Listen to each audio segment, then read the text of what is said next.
নাইকা থেকে এটা পারচেস করলাম।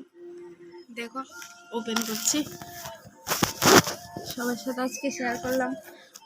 অনেক কিছুই আনি, প্রায়ই আনি, বাট আজকে একটু শেয়ার করতে মন চাইলো, তো ভাবলাম যে না শেয়ার করি সবার সাথে কি এনেছি।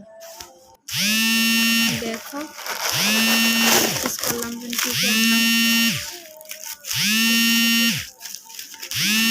অনেক কিছুই আনি, বাট আজকে ভাবলাম বাইরে থেকে একদম নষ্ট হয়ে যাবে রান্না।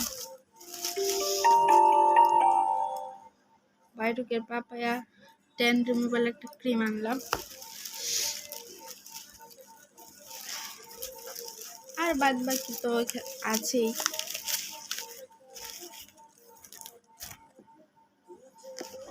অনেক কিছুই আনলাম, তোমার সাথে অল্প শেয়ার করলাম। আবার নেক্সট পরশুদিন আরেক কিছু আসতে পারে। তো আমি তো মেকআপের কাজ করি, তো তার জন্য প্রায়ই আমার নাইকা থেকে আনা হয়। তো তোমরা সাথে ভাবলাম যে এখন থেকে শেয়ার করব। কি তোমরা মানে চাইছো আমি শেয়ার করতে, তোমরা দেখতে চাইছো? আমাকে একটু কমেন্ট করে জানিও।